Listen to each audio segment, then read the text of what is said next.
नमः। ॐ ॐ गणानाहं त्वा गणपतिगुं हवामहे कविं कवीनामुपमश्रवस्तमं ज्येष्ठराजं ब्रह्मणां ब्रह्मणस्पदानश्चृण्वन्नोदिभिः सीदसादनम् ॐ श्रीमहागणपतये नमः।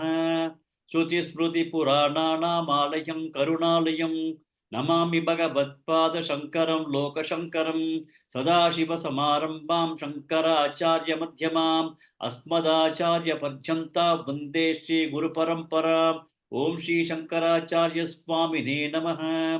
ॐ सहना भवतु सहनौ भुनक्तु सह वीर्यं करवावहै तेजस्विनावतीतमस्तु मा विद्विषावहै। ॐ शान्ति शान्ति शान्तिः। हरिः ॐ श्रीगुरुभ्यो नमः। हरिः ॐ। नमस्ते महोदय। शीला शिंदे भगिनी। Yes, ma'am. तद्विद्धि प्रणिपातेन परिप्रश्नेन सेवया उपदेक्षन्ति ते ज्ञानं ज्ञानिनस्तत्त्वदर्शिनः. तद्विद्धि, not तद, तत्. Okay. त्वमसि। तद्विद्धि प्रणिपातेन परिप्रश्नेन सेवया उपदेक्षन्ति ते ज्ञानं ज्ञानिनस्तत्त्वदर्शिनः. Okay. राजेश्वरी शिवशंकर भगिनी। नमस्ते महोदय। नमस्ते। यज्ञात्वा न पुनर्मोहं ये वै यास्यसि पाण्डव येन भूत्यान् यशेषेण द्रक्ष्यस्यात्मन्यथो मयि। Not Bhutan, Bhutan. Bhutan are all living things. येन भूतान्यशेषेण द्रक्ष्यस्यात्मन्यथो मयि। येन भूतान्यशेषेण द्रक्ष्यस्यात्मन्यथो मयि। There is some येन भूतान्यशेषेण द्रक्ष्यस्यात्मन्यथो मयि. நான் பூட்டான் படிக்கிறது இல்லையா? நான் நினைக்கிறேன் பூட்டான் படிக்கிறேன். பூட்டான் படிக்கலையாண்ணா? இல்ல, பூட்டான்யா மாதிரி காதுல விழுந்தது. அப்புறம் திரக்ஷ்யஸ்யாத்லயும் உங்களுக்கு had some challenge in that. திரக்ஷ்யஸ்யாத்மன்யதோ மயி. येन भूतान्यशेषेण द्रक्ष्यस्यात्मन्यथो मयि. Perfect, very good. Yeah. Vijayalakshmi आर भगिनी।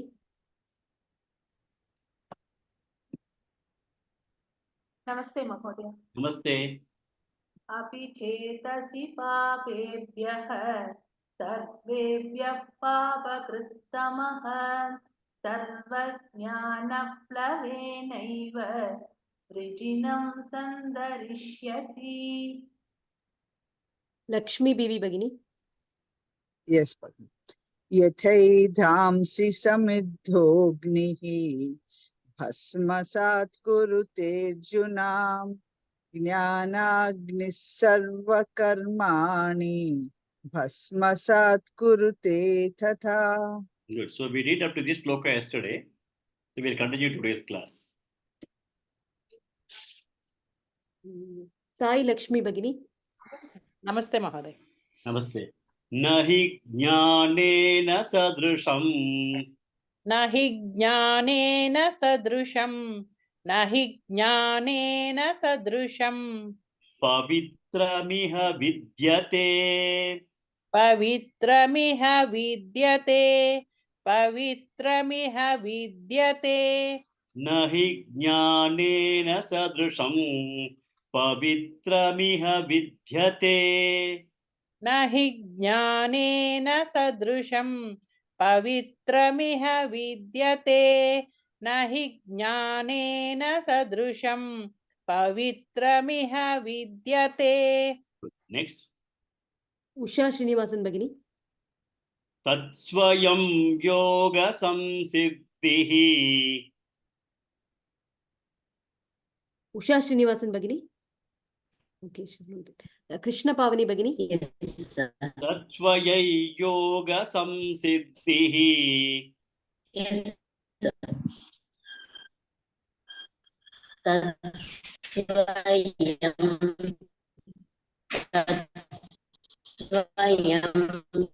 yoga samsiddhihi.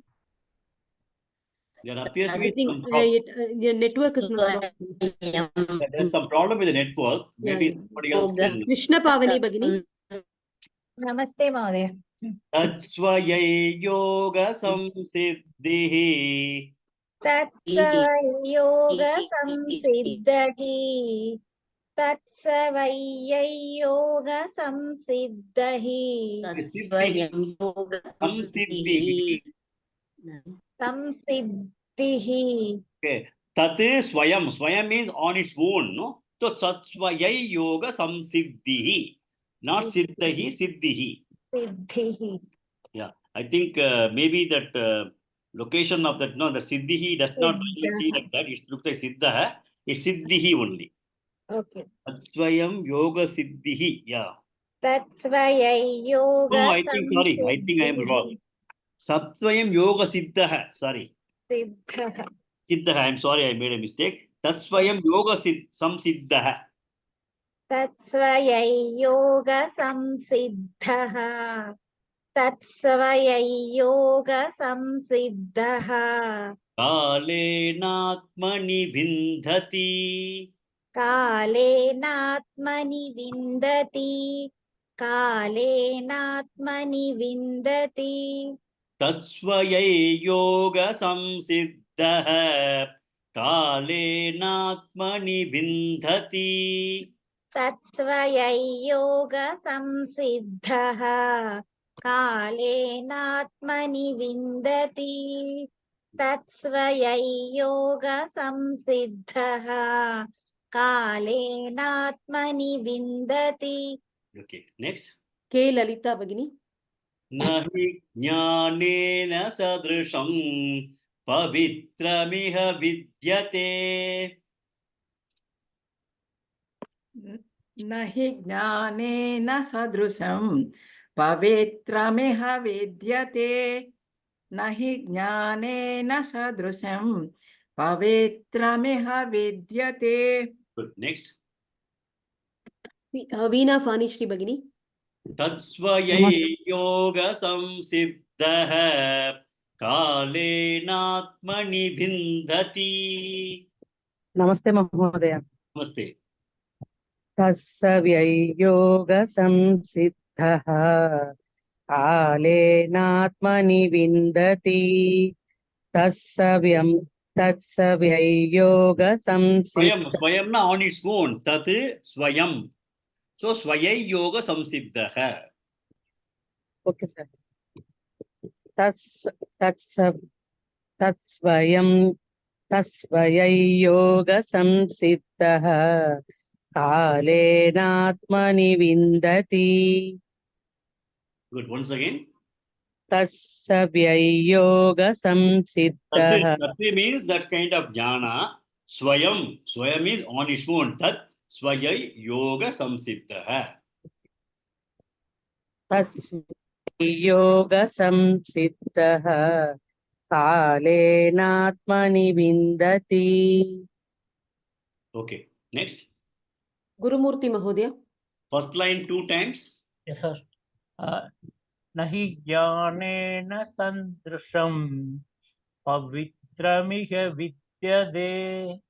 Nahi jnanena sadrisham pavitramiha vidyate. Next.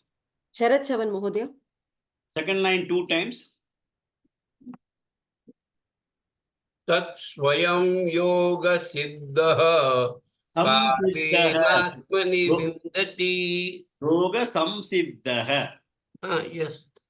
Tat swayam yoga samsiddha kalenatmani vindati. Once again. Tat swayam yoga samsiddha कालेनात्मनि विन्दति. Next, Anupama Bhatt Bhagini. both the lines once. न हि ज्ञानेन सदृशं पवित्रमिह विद्यते. Second line also. Anupama Bhatt Bhagini. Sorry, I muted. तत्स्वयं योगसंसिद्धः कालेनात्मनि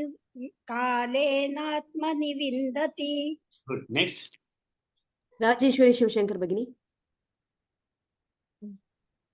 न हि ज्ञानेन सदृशं पवित्रमिह विद्यते तत्स्वयं योगसंसिद्धः कालेनात्मनि विन्दति. Good. Next, one more person. Usha Srinivasan Bhagini.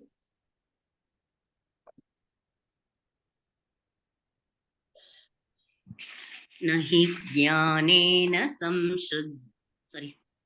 न हि ज्ञानेन सदृशं पवित्रमिह विद्यते तत्स्वयं योगसंसिद्धः कालेनात्मनि विन्दति. That's Swayam. Swayam. Swayam. Naturally it happens on its own. तत्स्वयं योगसंसिद्धः कालेनात्मनि विन्दति. Next, one more person. Thank you. Sheila Shinde Bhagini. न हि ज्ञानेन सदृशं पवित्रमिह विद्यते तत्स्वयं योगसंसिद्धः कालेनात्मनि विन्दति. Okay.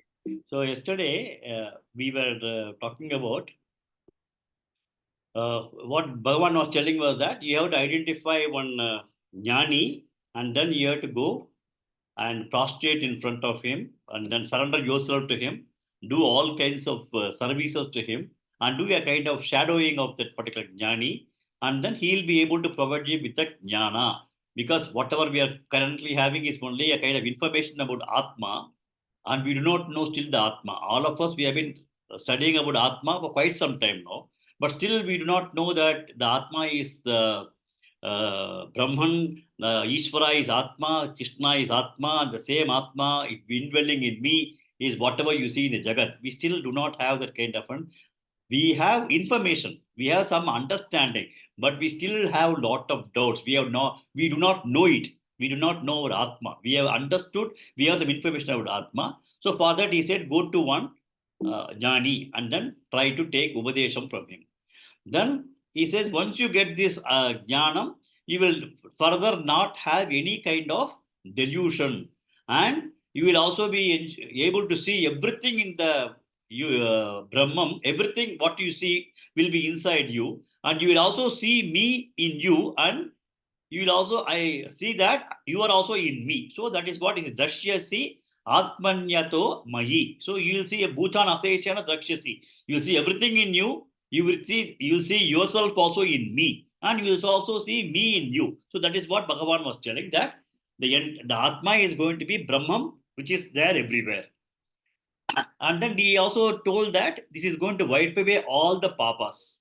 When you have the jnana, this jnana will be able to wipe away all your papas. And it is like the way wood is catching fire in a very, very good amount of, when there's Agni is already there, if you put a log of wood, it is able to quickly get that kind of fire, and then that also catches up fire. Similarly, the Jnana Agni, the fire of knowledge, will be able to burn away all the karmas, be Sanchita karma, and whatever karmas you have been carrying all these years will all get burnt. That is what he told as of yesterday. So he said Jnana is very important for somebody to achieve. Going further, he says, Nahi jnanena sadrusham pavitram iha vidyate. Na vidyate does not exist. What does not exist? Jnanena sadrisham pavitram. Equivalent to jnana, purifying. Pavitram is very, very pure. Pavitram, iha, in this world, nothing is there. Jnana is the most purifying one that is there in this world.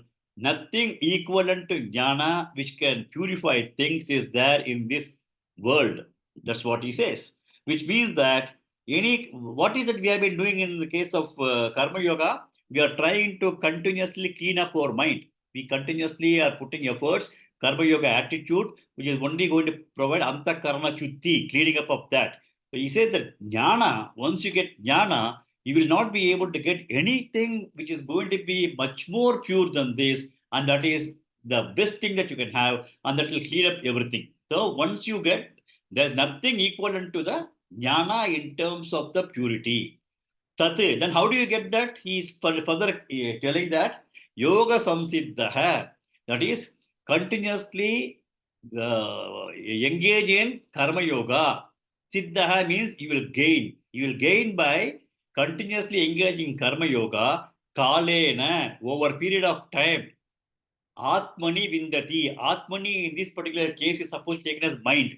Because at the end of the day, the jnana has to happen only in the mind and buddhi. Okay. So the mind and buddhi will only gain this knowledge.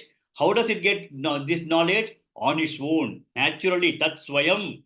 By having practice of karma yoga, you will be able to gain this particular knowledge after going to a good jnani who is able to provide you with upadesham and all. Then naturally, over period of time, you will be able to gain this knowledge. That is what is called yoga samsiddha kalena atmani vindati. Atmani in this case you should take as mind and buddhi. Vindati is gain. Swayam, naturally it will come. Somebody is putting lot of efforts for examination, and then he'll be able to get the knowledge and write the exam very well. Like that, having this kind of karma yoga attitude, and then getting a knowledge for jnana, getting this upadesha from a jnani, it will naturally come to you. That is over a period of time. That's what he says. But the period of time cannot be defined. You cannot say that in 4 years you can do engineering, in 5 years you can do a medical. You cannot say, as far as this is concerned, that in so much amount of time you'll be able to get jnana. It is not possible, because the purity of the mind, the kind of dedication, etc., what is the level to which everyone is very, very difficult to understand. So it all depends on individuals in terms of the preparedness of the mind. So he says, Kalena Atmani Vindate. Okay. Now we'll go to the next sloka. Sri Lakshmi HR Bagini. Shraddha Vallabhate Jnanam. Sri Lakshmi HR Bagini.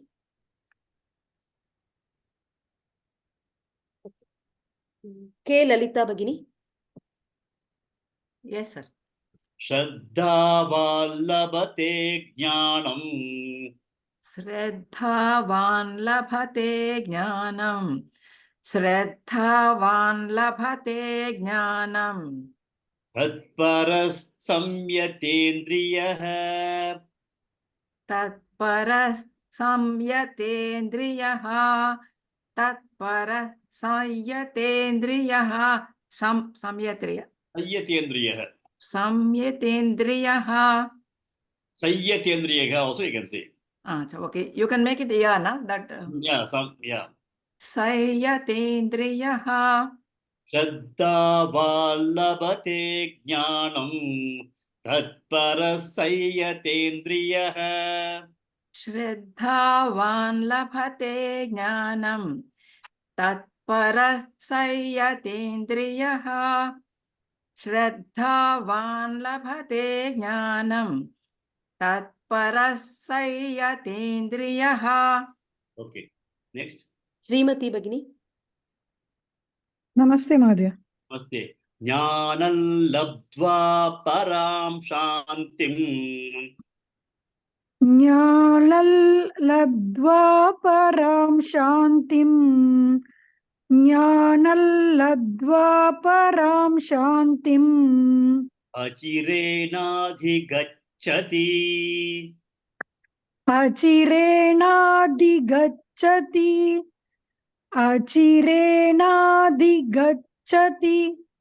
Jnanam labdva param shantim. Achirenadhigacchati. ज्ञानल्लब्ध्वा परां शान्तिम् अचिरेणाधिगच्छति ज्ञानल्लब्ध्वा परां शान्तिम् अचिरेणाधिगच्छति. Next. Thank you. Lakshmi बीवी भगिनी. श्रद्धावाल्लभते ज्ञानं तत्परसंयतेन्द्रियः श्रद्धावान् लभते ज्ञानं तत्परसंयतेन्द्रियः श्रद्धावान् लभते ज्ञानं तत्परसंयतेन्द्रियः. Good. Next. राजेश्वरी शिवशंकर भगिनी. ज्ञानं लब्ध्वा परां शान्तिम् अचिरेणाधिगच्छति ज्ञानं लब्ध्वा परां शान्तिम् अचिरेणाधिगच्छति ज्ञानं लब्ध्वा परां शान्तिम् अचिरेणाधिगच्छति. Good. Next. लक्ष्मी बीवी भगिनी. First line 2 times. श्रद्धावान् लभते ज्ञानं तत्परसंयतेन्द्रियः श्रद्धावान् लभते ज्ञानं तत्परसंयतेन्द्रियः. Okay. Thing is, what you chanted is Shraddhavan Lavate Janam is correct, but when that Anuswara rule, Van and La comes, it becomes Val instead of Van. Shraddhavan Lavate Janam. So you can try that, okay? But Yes, Shraddhavan, actually, the word when you start splitting, it is only Shraddhavan Lavate Jnanam. So that is correct. In second line also, Jnanam Labdva. But when you chant together, it becomes Jnanal Labdva. Okay, it is Anuswara rule in Sanskrit. You can continue to practice that. Whenever you see those kinds of things shown in red, try to practice that. That will help you in future. Yeah. Yes, thank you. Vijayalakshmi आर भगिनी. The second line 2 times.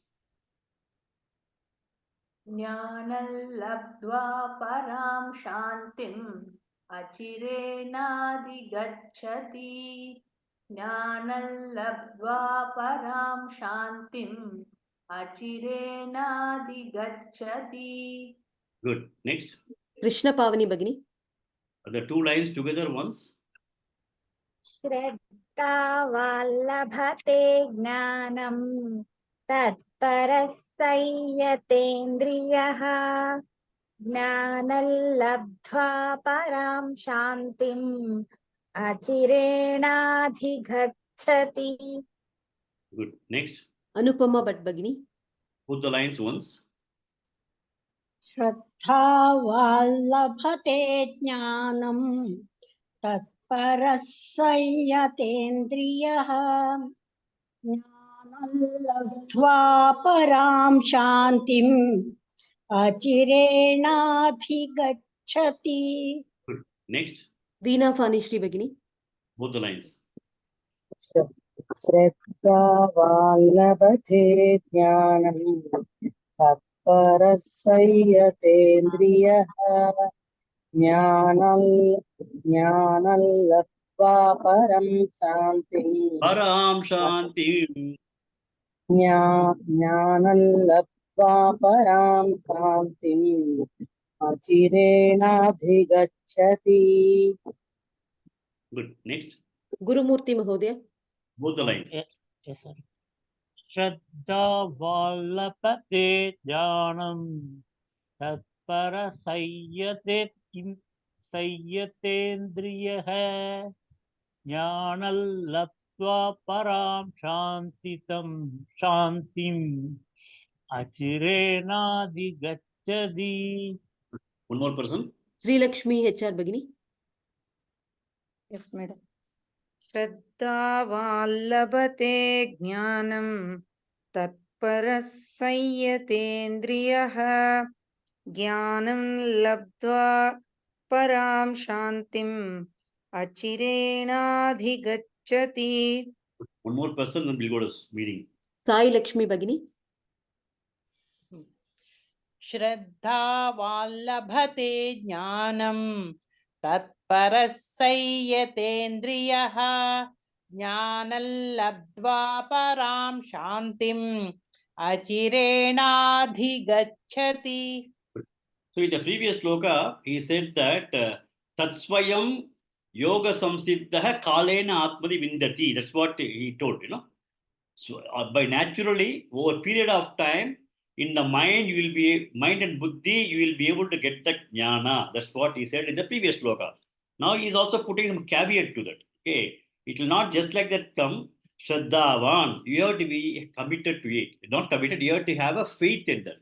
Shraddha means faith. Faith in what? You are not still got jnana, but you feel that by practicing something you are going to get jnana. Okay, that means what? You need to have a faith that by doing this, I'll get jnana. You understand? So when you do not know something and you are pursuing something to get that, you have to believe that pursuing this is going to help me, going to make me attain jnana. For example, we have to have faith in doctor. When we have a problem and we go to a doctor, he gives us antibiotic. We just have faith in him that by taking this, I am going to get cured. But you will not be able to have any, we cannot start understanding why doctor gave you these, etc., etc. We cannot understand. Doctor has checked up, he has given the medicine. Have a faith in him. Like earlier I told you, you go to a new place and say, I want to go to so-and-so place. Then that person say, go like this, go like that, go like that. Then you go there and reach. Which means that you have to have a faith in the person who is telling you to take some kind of a route. So anything that you do not have a knowledge on that, anything that you do not have knowledge, if you want to get to that particular place, you have to have faith in what somebody or something as some Shastra has told you. So what Adi Shankara tells in this case is that we should have a Shraddha on our Shastras. Shastras tell that if you are a Karma Yogi, you are able to do your Atma Chutti or Antakarma Chutti, and then you go to a Jnani, and then you have Upadesham from him. Over a period of time, you'll get. So you have to have a Shraddha, you have to have faith in that. If you don't have a faith, and then simply, just for the sake of doing a funny, just for a fun, if you do that, you will not be able to gain anything. So one thing, what he is very clearly telling is that you have to be Shraddha, one. Second thing he's telling is that Tatparaha in this particular case, you may have to take it as to get that knowledge, you have to have commitment. Okay, not only faith, but you should also have a commitment. The faith can be that I want to take up my IIT entrance examination. For that, I need to go to so-and-so classes. Then only I can get an entrance, I will be able to qualify. So that means having a faith that this particular coaching center, Agarwal or whatever it may be, is able to provide me with the opportunity. And that faith is there, that they'll be able to provide the necessary things. But I joined there, but I have no commitment in terms of what is being taught and what kinds of work I need to do. Then again, it is not going to happen. So you have to have a Shraddha, you also have to have a commitment. So first thing is a Shraddha, commitment. Third thing is that you need to continuously ensure that you are going to have a very good control on your Indriyas, because these Indriyas can take you out of your composure anytime. So these three things are very, very important. Shraddha, commitment, and control over the Indriyas. If we are going to have all these three things in control and you are able to manage this, then Jnanam Labate. You will be able to achieve this Jnanam. Then what is the advantage of getting Jnana? One thing is that you know that you are an Akarta. I am not a doer. I am the Brahman. All those things you know. Apart from that, Jnanam Labdva, on getting Jnana, Param Shanti, you'll get absolute Shanti, absolute peace. Achirinadi Gachati, immediately you will get. What is Param Shanti? Shanti means we always get some amount of peace. Supposing some people say, I had a good sleep, very peaceful sleep I had. That was a very short-lived peace.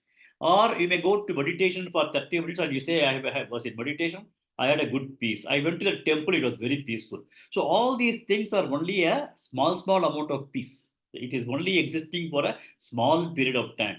When you say Param Shantim, that is absolute peace. Absolute peace means you are in bliss. You are in bliss and you know that you are an Arkarta. You know that you are the same Ishvara, that is, you are abiding in Ishvara within yourself, and you know that the Brahman that you are is the Brahman, everything that you see, and that is the God Himself. So that is the level to which you go, then you get absolute peace. Param Shantim. When do you get? Achirenadi. Immediately you get that. So what he is now telling is that you need to have Shraddha, you need to have commitment, and you need to have control, self-control. All these three things are very, very important, and then you will be able to gain this knowledge. On gaining this knowledge, you will be able to get absolute peace, which is incomparable peace. Okay. Next. Usha Srinivasan Bhagini. Yes, sir. Ajñascha Shraddhadanascha. Ajñascha Shraddhadanascha. Ajñascha Shraddhadanascha. Samshayatma vinashyati. Samshayatma vinashyati. Samshayatma vinashyati. Ajñascha Shraddhadanascha. Samshayatma vinashyati. Ajñascha Shraddhadanascha. Samshayatma vinashyati. Ajñascha Shraddhadanascha. Samshayatma vinashyati. Good. Next. Sharat Chavan Mahodaya. Nayal lokosti na paraha. Nayam lokosti na paraha. Nayam lokosti na paraha. Na sukham samshayatmanah. Na sukham samshayatmanah. Na sukham samshayatmanah. Nayal lokosti na paraha. Na sukham samshayatmanah. Nayam lokosti na paraha. Na sukham samshayatmanah. Nayam lokosti na paraha. Na sukham samshayatmanah. Good. Next. Srimati Bhagini. Yes, Mahodaya. Ajñascha Shraddhadanascha. Samshayatma vinashyati. Anyascha Shraddhanascha Samshayatma Vinashyati. Agnyascha Shraddhanascha Samshayatma Vinashyati. Good. Next. Vijayalakshmi R Bhagini. Nayal lokosti na paraha. Na sukham samshayatmanah. नायं लोकोऽस्ति न परः न सुखं संशयात्मनः नायं लोकोऽस्ति न परः न सुखं संशयात्मनः. Next. K Lalita Bhagini. First line 2 times. Yes, sir. Ajñascha Shraddhadanascha. Samshayatma vinashyati. Ajñascha Shraddhadanascha. Samshayatma vinashyati. Good. Next. Krishna Pavani Bhagini. Second line 2 times. नायल्लोकोऽस्ति न परः न सुखं संशयात्मनः नायल्लोकोऽस्ति न परः न सुखं संशयात्मनः. Good. Next. Veena Fani Shri Bhagini. The 2 lines together. Yes. Ajñascha Shraddhadanascha Samshayatma Vinashyati. Nayallokosti na paraha. Na sukham samshayatmanah.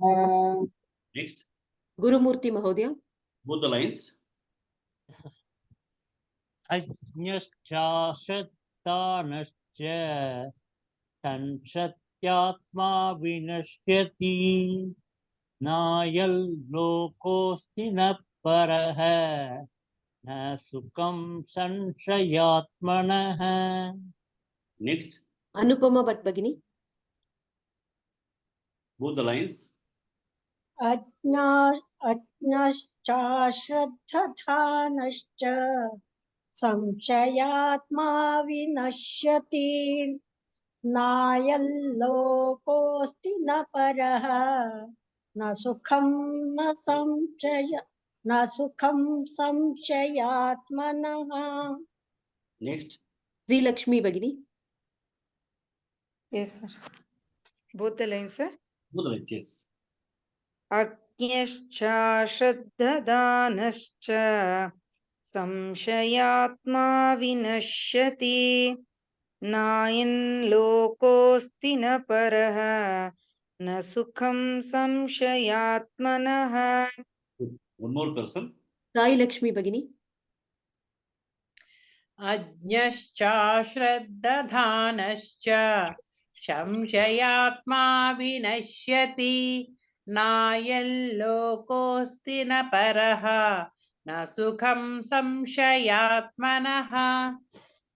Now we'll go to the meaning of the Shloka. In the earlier Shloka, he said that when you have a Shraddha, when you have a commitment, and when you are able to have a control, Samyatendriya, then you'll be able to Lavate Jnanam Achirenadi Gacchati. You'll be able to get that Jnana immediately. Shantim also, Param Shantim Achirenadi Gacchati. He says he'll get Jnana, he'll have Param Shantim also. But he in this Shloka, he talks about the other guy. Who is the other guy? Ajnaha, the person who does not know how to discriminate, the person who does not know what is Nitya, what is Mithya, and what is Satya, the person who does not know what is Atma and what is Anatma. So he does not have a discrimination, he does not know about Atma, he does not know about Anatma, Akarta and Karta. He does not have any understanding of these kinds of discriminative things. Okay, Ajnaha. And then other one is Ashtraddhadan. The Ashtraddhadanascha, the person who does not have Shraddha, the person who does not have a discrimination, and the person who does not have a Shraddha, and the person who is Samshayatma, who is doubting Thomas. So if you have these kinds of things, he doubts things, does not have a Shraddha, and does not have a proper discrimination, what happens to him? Vinashyati, he is getting destroyed. Destroyed means he does not die, but they think that his life is a wasted life. Vinashyati. Ajna, Ajnascha, Ashtraddhadanascha, Samshayatma Vinashyati. In this case, Ajna, maybe he is not having a discrimination about Atma, Anatma. He may be a worldly person, he may be pursuing his money. Okay, that's one thing. Second thing is, he is also Ashtraddha. He is also a person who does not have a kind of belief in Shastras. Shraddha is primarily belief in Shastras and also trust in the case of whatever our yogis and great saints have told, Guru Vakyadishu Viswasaha Shraddha. Veda Guru Vakyadishu Viswasaha Shraddha. Shraddha means having faith in what our Vedas are telling and Upanishads are telling, and then what our gurus and saints have told, the faith that we have is called Shraddha. So this person does not have Shraddha also. But assume that there is one person who has got a faith in his own capabilities, faith in his way of doing work and getting money and getting power.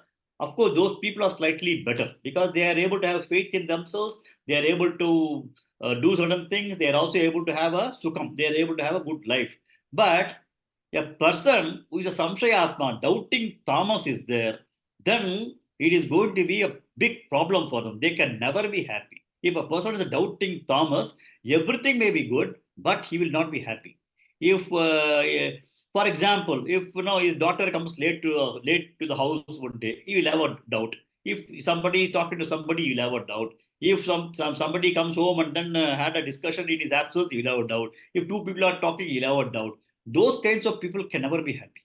So he says that Ajnaha, Ashtraddhadanascha, Samshayatma, if these kinds of qualities are there, these people will not be able to be happy at all. They are getting their own life destroyed.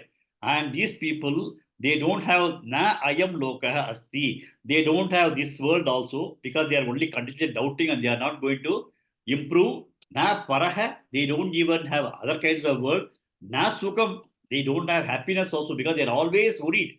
Instead of being at peace with themselves, they are only looking at what others are doing, what others are talking, what is that's happening, why somebody came early, why somebody went late, why that is being served today for lunch, why that was not served, why that person was served something. Always doubting. If these doubting Thomases are there, they can never be happy. Nasukam samshaya atmana. These doubting Thomases will be very, very unhappy, and then they will not be able to progress in their life, and they are going to only be leading a very wasteful life.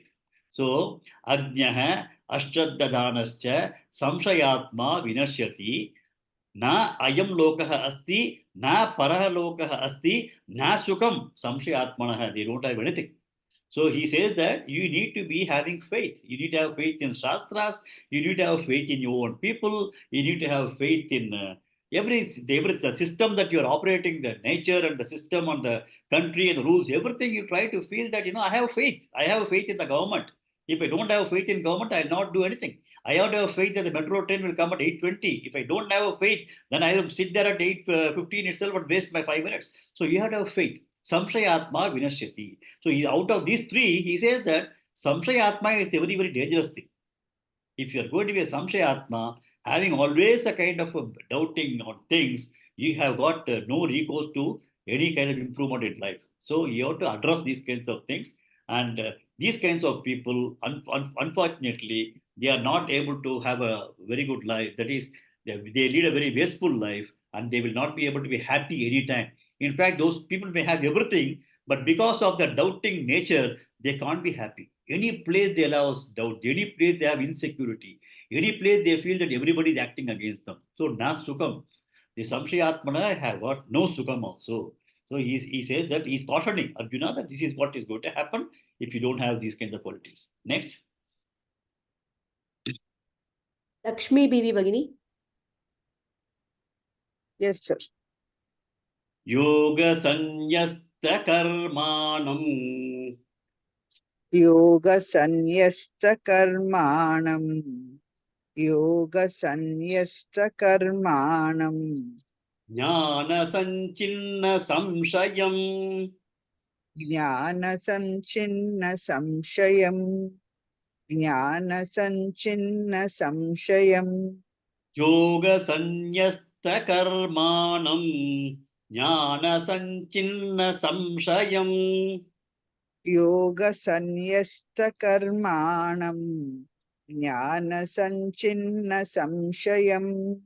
Yoga Sanyasta Karmanam. Jnana Sanchinna Samshayam. Good. Next. K. Lalita Bhagini. Atmavantanna Karmani. Yes, sir. Atmavantanna karmani. Atmavantanna karmani. Nibadnanti Dhananjaya. Nibadhanti dhananjaya. Nibadhanti dhananjaya. Atmavantanna Karmani. Nibadnanti Dhananjaya. Atmavantanna karmani. Nibadhanti dhananjaya. Atmavantanna karmani. Nibadhanti dhananjaya. Good. Next. Sheila Shinde Bhagini. Yoga Sanyasta Karmanam. Jnana Sanchinna Samshayam. Yoga Sanyasta Karmanam Jnana Sanchinna Samshayam. Yoga Sanyasta Karmanam Jnana Sanchinna Samshayam. Next. Srimati Bhagini. Yes, sir. Atmavantanna Karmani. Nibadnanti Dhananjaya. Atmavantanna karmani nibadnanti dhananjaya. आत्मवन्तर्न कर्माणि निबध्नन्ति Dhananjaya. Next, Sharat Chavan Mahodaya. the first line 2 times. योगसन्न्यस्त कर्माणं ज्ञानसच्छिन्न संशयम् योगसन्न्यस्त कर्माणं ज्ञानसच्छिन्न संशयम्. Next, Shanti Badri Bhagini. second line 2 times. आत्मवन्तन्न कर्माणि निबध्नन्ति धनञ्जय आत्मवन्तन्न कर्माणि निबध्नन्ति Dhananjaya Nibadhanti. The T can be more pronounced. निबध्नन्ति Dhananjaya. Next, Krishna Pavani Bhagini. both the lines.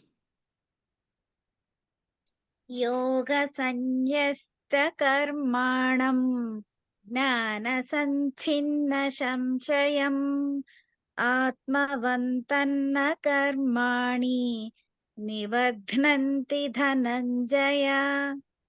Good. Next, Sai Lakshmi Bhagini. both the lines together.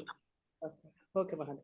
योगसन्न्यस्तकर्माणं ज्ञानसञ्छिन्नसंशयम् आत्मवन्तन्न कर्माणि निबध्नन्ति धनञ्जय.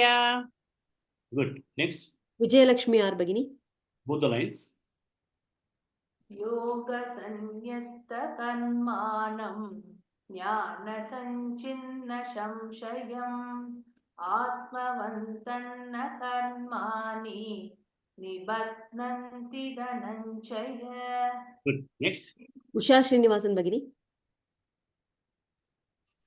योगसन्न्यस्तकर्माणं ज्ञानसञ्छिन्नसंशयम् आत्मवन्तन्न कर्माणि निबध्नन्ति Dhananjaya. good. Next, Rajeshwari Shivashankar Bhagini. योगसंन्यस्तकर्माणं ज्ञानसञ्छिन्नसंशयम् आत्मवन्तन्न कर्माणि निबध्नन्ति Dhananjaya. good. Next, one more person. Anupama Bhatt Bhagini.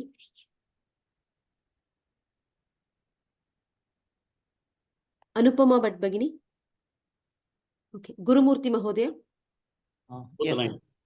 योगसंन्यस्तकर्माणं ज्ञानसञ्चिन्नसंशयम् आत्मवन्तन्न कर्माणि निबध्नन्ति Dhananjaya. Okay. So now we'll go to the meaning of the shloka. The topic, this particular chapter is called Jnana Karma Sannyasa Yoga, right? That's what we started off around few weeks ago.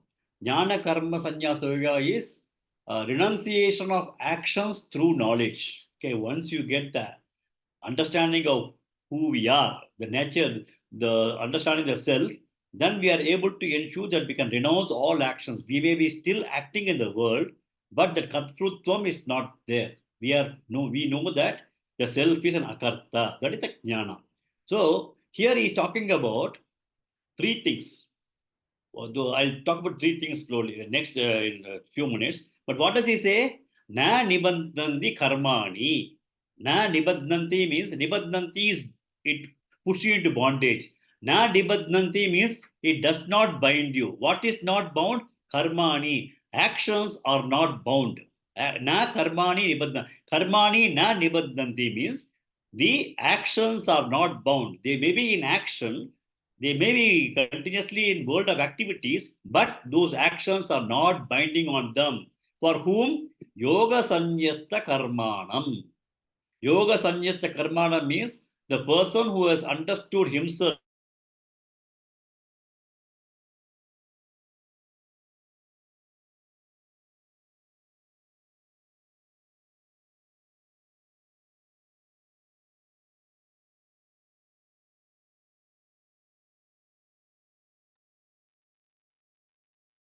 Sir, audio not visible. Not Sir, you're not can't hear, audible. sir, anything?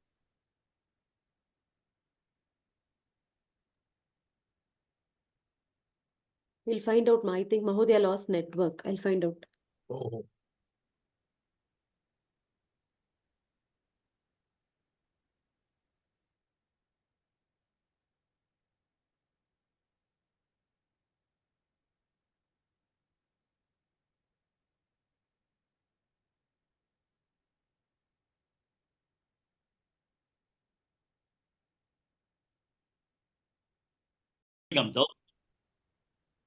For those people, they are able to sanyasta karmanam. They are able to give up their actions. We had discussed about lot of yajnas by which actions are given up. So that is what is the karma yogic thing, based on which they were able to have a capability of understanding this jnana. So yoga sanyasta karmanam, a person who is able to renounce his actions through jnana, one, and then jnana sanchinna samshayam, with the knowledge. Sanchinna samshayam, the person who is able to sever or cut into pieces this doubting habit. Jnana sanchinna samshayam, the person who is able to overcome his doubts because he has got the jnana and is able to sever those kinds of doubts that is arising in him because he has got a clarity of everything. Once he has got a knowledge of the self, he has got a knowledge of everything. So once he has got knowledge of everything, there's no need for any kind of doubt. So yoga sanyasta karmanam, jnana sanchinna samshayam, and atmavantam. Atmavantam is ensuring that you are able to have absolute control over your own body, mind, sense complex. So when you're having a control over the body, mind, sense complex, and then you are engaged in actions, those actions will not be able to bind you. So he says that yoga sanyasta karmanam, jnana sanchinna samshayam, and atmavantam. If you have these three things, for you, Dhananjaya, karmani na nibadnanti. The actions that you do will not bind you. So Arjuna is being told that you have to go to a war, but you need to have these kinds of attitude. Yoga sanyasta karmanam, jnana sanjaya. Get rid of all your doubts that you are doing something wrong, that you are killing your own uncle, you are killing your own clan. Do not have those kinds of doubt because you already have the jnana. And you also have a control on your mind and senses that you are doing it for the sake of doing. There's no vested interest, there's no raga dveshas by which you are doing a karma. So atmavantam. So these things will not bind you, Dhananjaya. That's what he's telling. So he's telling about most important things in this particular thing is you have to renounce actions through jnana. That is the topic of this chapter. Jnana, karma, sannyasa, yoga. So yoga sannyasta karmanam. That's what he is now telling Dhananjaya. Next. K. Lalita Bhagini.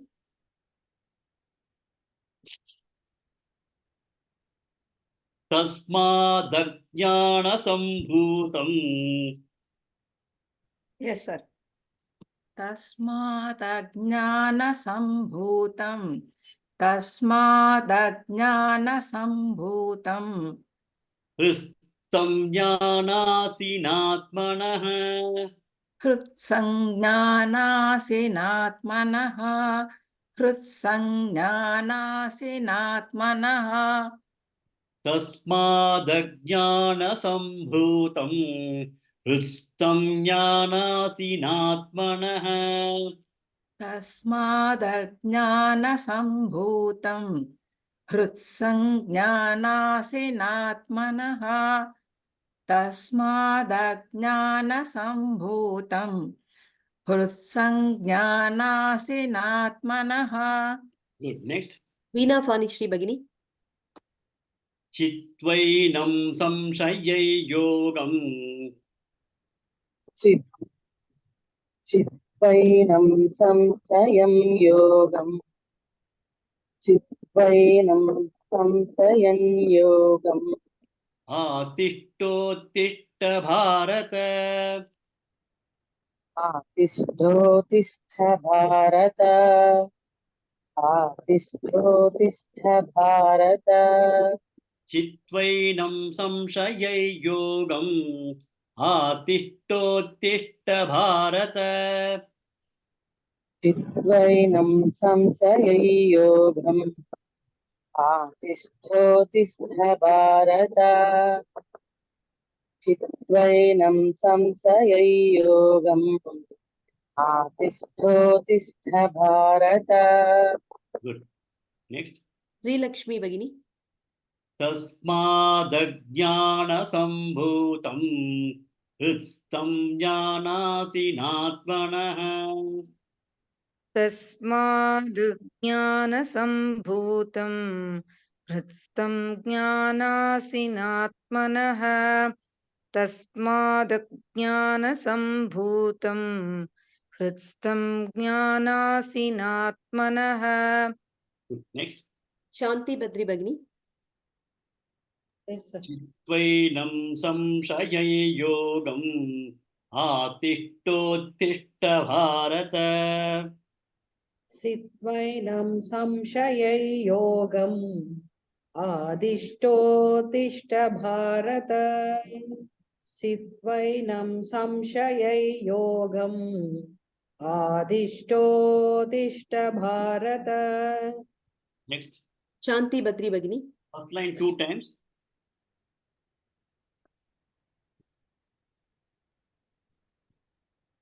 Which one name, madam? First line 2 times. तस्मात् ज्ञानसम्भूतं हृत्संज्ञानासिनात्मनः तस्मात् ज्ञानसम्भूतं हृत्संज्ञानासिनात्मनः. Second. Next. Anupama Bhatt Bhagini. Second line 2 times. चित्वैनं संशययोगम् आतिष्ठोतिष्ठ Bharata चित्वैनं संशययोगम् आतिष्ठोतिष्ठ Bharata. Good. Next. Sheila Shinde Bhagini. Yes. Yes, sir. You stand both the lines once. Okay. Tasmat jnana tasmat. Ajnana-sambhutam. Tasmad-ajnana-sambhutam. Okay.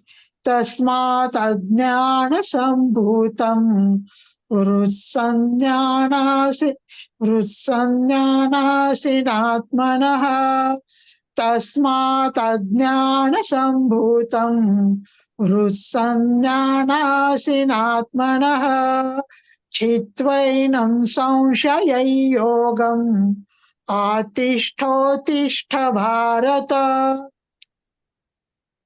Okay. Next. Lakshmi Devi Bhagini. Both the lines. Yes. तस्मादज्ञानसम्भूतं दित्सञ्ज्ञानासिनात्मनः चित्वैनं संशययोगम् आतिष्ठोतिष्ठ Bharata. Good. Next. Usha Srinivasan Bhagini.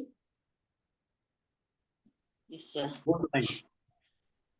तस्मादज्ञानसम्भूतं हृतस्तञ्ज्ञानसिनात्मनः चित्वैनं संशययोगम् आतिष्ठोतिष्ठ Bharata.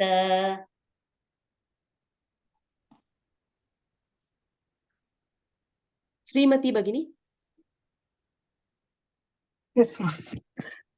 तस्मादज्ञानसम्भूतं हृत्संज्ञानासिनात्मनः चित्वैनं संशयं योगम् आतिष्ठोतिष्ठ Bharata.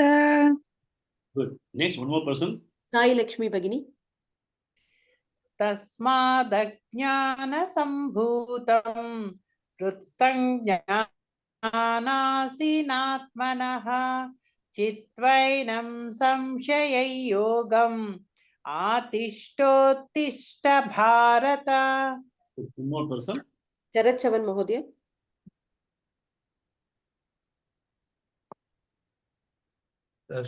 Tasmat jnana-sambhutam. Ajnana. In fact, here Ajnana should come very pronouncedly. Tasmad-ajnana-sambhutam. तस्माद् अज्ञानं सम्भूतं वृतस्तं ज्ञानसंसिनात्मनः तस्मात् अज्ञानसम्भूतं वृतस्तं ज्ञानसिनात्मनः चित्वैनं संशयं योगम् आतिष्ठोतिष्ठ Bharata. Next, Veena Fani Shri Bhagini. both the lines. तस्मादज्ञानसम्भूतं ज्ञानासीनात्मनः चिद्वैनं संशययोगम् आतिष्ठोतिष्ठ Bharata. One more person. Rajeshwari Shivashankar Bhagini. तस्मादज्ञानसम्भूतं हृत्संज्ञानासिनात्मनः चित्वैनं संशययोगम् आदिष्टोत्तिष्ठ Bharata. Good. So we'll quickly go to the meaning of this. This is the last sloka on this chapter. So I would like to complete the sloka this in session itself. So now, Ajnana Sambhutam, Jnanasi Natmanah. So what is happening is that we have ignorance. Because of our own ignorance, we are not able to know that ourself, the Atma, is the Brahman. So we are not able to know our own self. That is because of Ajnana, Ajnana Sambhutam. It is born out of Ajnana. Krudam, Krit means heart, Stam means stationed in the heart, rooted in the heart. Rooted in the heart means it is not a physical heart, primarily it is all the mind complex.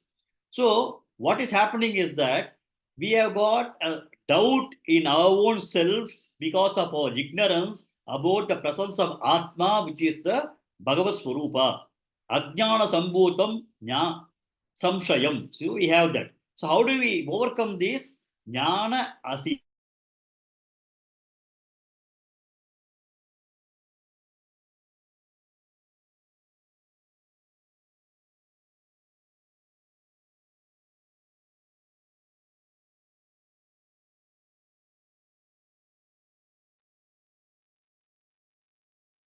Something Ensure that what is born out of Ajnana, which is deep rooted in yourself, that you are not the real Swarupa of Bhagavan Sachidananda Atma, that particular samshayam, the doubt that you have, Jnana with the knowledge, Asina, you start with the sword, Chitvainam, slay that kind. You have to slay the doubt that you have that whether you are the Atma, whether you are Swarupam of God, which has come to you deep rooted because of ignorance. After that, Uttishta Bharata, get up Bharata, Arjuna for fighting. So that is what Bhagavan is talking about in this particular sloka.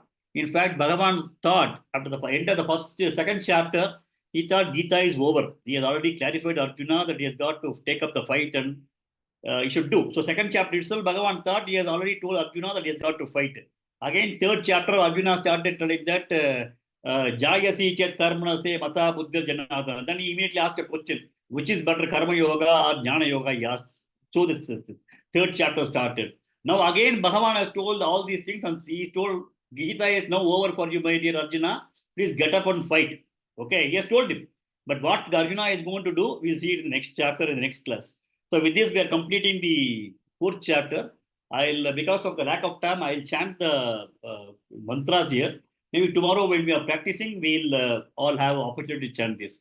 Om Tat Saditi Shrimad Bhagavad Gita Su Upanishatsu Brahma Vidyayam Yoga Shastre Shri Krishna Arjuna Samvade Jnana Karma Sannyasa Yogo Nama Chaturdodhyaya Harihi Om Tat Sat. Oh, I'll just complete whatever we did today. Nahi jnanena sadrusham pavitramiha vidyate tatvayai yoga samsiddha kalenatmani vindhati shraddha vallabate jnanam तत्परसंयतेन्द्रियः ज्ञानल्लब्ध्वा परां शान्तिम् अचिरेणाधिगच्छति अज्ञश्चाश्रद्धधानश्च संशयात्मा विनश्यति नायल्लोकोऽस्ति न परः न सुखं संशयात्मनः योगसंन्यस्तकर्माणं ज्ञानसञ्चिन्न संशयम् आत्मभन्तन्न कर्माणि निबध्नन्ति धनञ्जय तस्मादग्नि